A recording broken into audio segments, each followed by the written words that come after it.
Haleluya, puji Tuhan. Bapa di surga, kami bersyukur pagi hari ini karena Engkau baik dalam kehidupan kami. Kami semua bangun dengan tubuh yang sehat dan diberkati Tuhan sebelum kami melakukan pekerjaan kami sepanjang hari ini. Biar Tuhan bicara kepada kami melalui kebenaran firman Tuhan. Kami bersyukur kami siap membaca dan merenungkan firman Tuhan pagi hari. Haleluya, haleluya. Puji Tuhan, amin. Lukas pasal yang ke-10 ayat yang ke-25 kita akan membacanya. Pada suatu kali berdirilah seorang ahli Taurat yang mencoba Yesus, katanya, "Guru, apa yang harus kuperbuat untuk memperoleh hidup yang kekal?"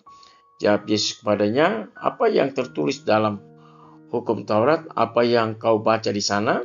Jawab orang itu, "Kasihilah Tuhan Allahmu dengan segenap hatimu dan dengan segenap jiwamu dan dengan segenap kekuatanmu dan dengan segenap akal budimu, dan kasihilah sesamamu manusia seperti dirimu sendiri." Kata Yesus kepadanya, "Jawabmu itu benar, perbuatlah demikian, maka engkau akan hidup." Tetapi untuk membenarkan dirinya, orang itu berkata kepada Yesus, "Dan siapakah sesamaku manusia?" Demikianlah firman Tuhan. Bapak, Ibu, Saudaraku yang kekasih di dalam Tuhan Yesus, pagi hari ini saya ingin bicara dengan satu tema, peran orang percaya dalam membangun kebersamaan di era teknologi ini. Jadi, Bapak Ibu, kita sebagai orang percaya kita harus memiliki peran untuk saling membangun, untuk di dalam kebersamaan, agar supaya kita bisa maju bersama-sama. Nah, Bapak Ibu Saudaraku yang kekasih di dalam Tuhan Yesus, cerita firman Tuhan ini tentang seseorang yang ingin mencobai Tuhan Yesus. Lalu ia bertanya kepada Tuhan Yesus, "Siapakah sesamaku manusia?" Saya yakin bahwa orang ini tahu persis bahwa orang-orang yang menjadi sesamanya itu dia sudah tahu. Namun dia ingin bertanya kepada Yesus, "Siapa sesamaku manusia itu?" Makanya di sini Tuhan Yesus memberikan perumpamaan atau cerita bagaimana seseorang yang turun dari Yerusalem ke Yeriko.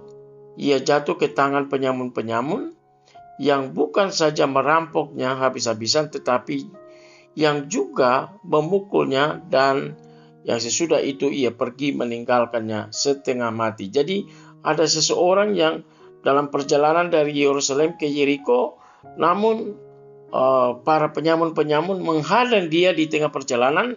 Mereka merampok dia habis-habisan, kemudian mereka memukulnya hampir mati. Nah, kebetulan ada imam-imam yang lewat. Namun dikatakan di sini, imam itu hanya melihat orang itu, tetapi ia melewatinya dari seberang jalan. Kemudian juga seorang Lewi,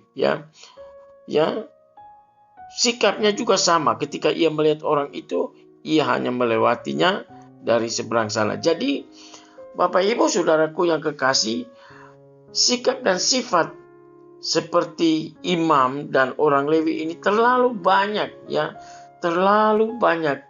Ada di komunitas-komunitas, ada di gereja-gereja. Mereka adalah orang-orang yang seolah-olah mereka yang begitu rohani, begitu luar biasa, luar biasa, mau dipuji, dihormati, Namun sifat dan sikap mereka tidak menunjukkan bahwa mereka adalah anak-anak Tuhan. Sebaliknya, seorang Samaria. Nah, Samaria ini adalah orang-orang yang tidak dibenci oleh orang-orang Yahudi. Saudara ingat bahwa seorang perempuan Samaria yang pergi ke sumur mengambil air dan ketemu dengan Yesus. Mengapa dia mengambil air pada siang hari karena dia takut ketemu dengan orang-orang Yahudi. Dan sudah pasti mereka itu akan dihina, akan diejek, diolok, ya, dijauhi oleh orang-orang Yahudi.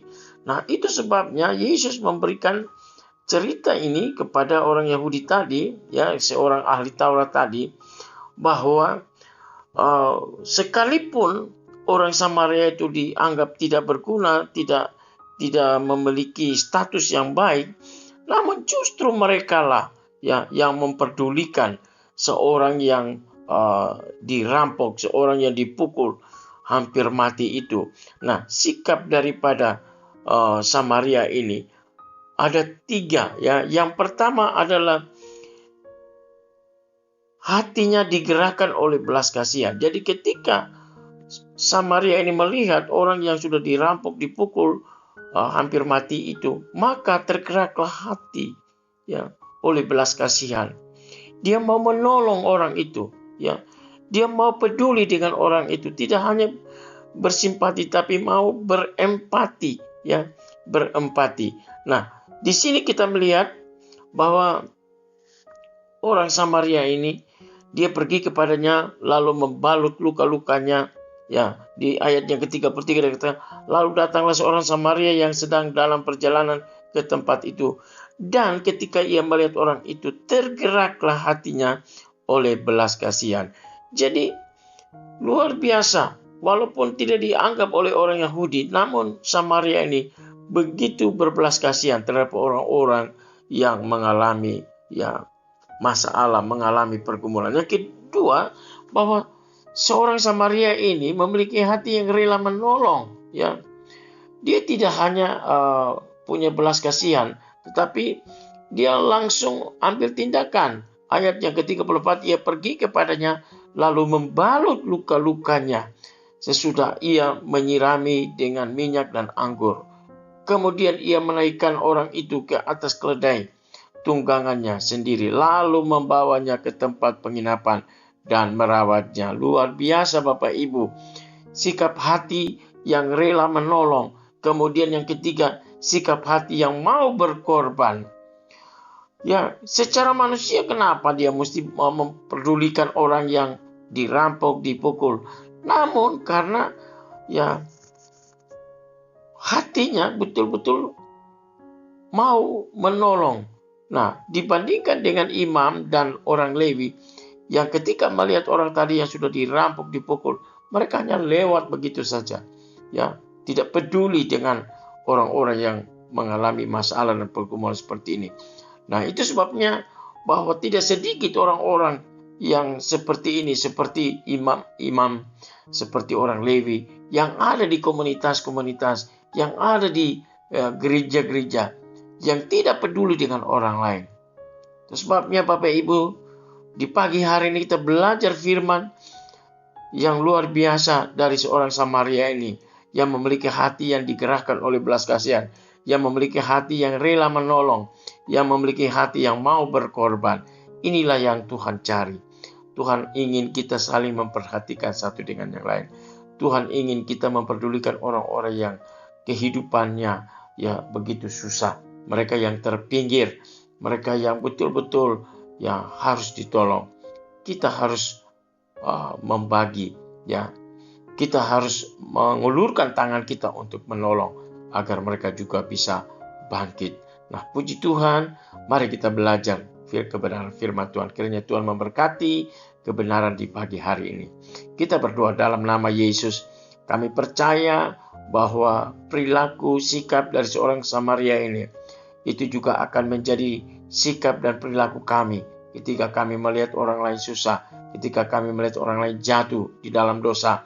Kami tidak hanya menjustis mereka, kami tidak membuli mereka, tapi kami mau mengangkat, merawat mereka. Kami mau memberikan support kepada orang-orang yang mengalami tekanan-tekanan supaya mereka juga bangkit, ya, mereka juga bersemangat kembali untuk bisa melayani Tuhan. Terima kasih Bapa di surga. Kami bersyukur Engkau memberkati sahabat-sahabat kami yang ada di luar negeri, yang ada di Somalia, yang ada di Singapura, yang Malaysia.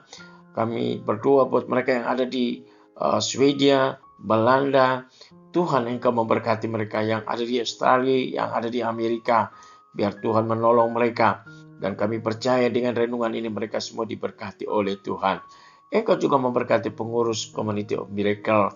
Kami percaya bahwa kami tidak memiliki kemampuan apa-apa, tapi kami punya Yesus yang sanggup untuk menggerakkan segala sesuatu. Kami punya Yesus yang kuasanya tidak pernah terbatas, selalu menolong tepat waktunya. Terima kasih Bapa di surga, kami bersyukur. Mereka yang sakit Tuhan jamah sembuhkan mereka. Mereka yang kekurangan Tuhan cukupkan mereka. Kami berdoa buat anak-anak kami yang studi Tuhan, tolong mereka Tuhan, supaya mereka juga berhasil di dalam studi mereka. Engkau menolong anak-anak kami yang baru saja menamatkan sekolah mereka baik di tingkat SD, SMP, SMA, bahkan perguruan tinggi Kristen. Tuhan tolong. Mereka yang ingin melanjutkan studi ke jenjang lebih tinggi, Tuhan siapkan segala sesuatu yang mereka butuhkan, agar anak-anak kami menjadi anak-anak yang terpuji, ternama, dan terhormat. Terima kasih Bapa di surga. Kami berdoa buat sahabat-sahabat yang berhari ulang tahun. Tuhan tolong mereka dan memberkati kehidupan mereka, supaya dengan usia yang ada yang bertambah ini, mereka semakin mengasihi Tuhan. Inilah doa kami, dalam nama Yesus kami bersyukur. Haleluya. Amin. Puji Tuhan.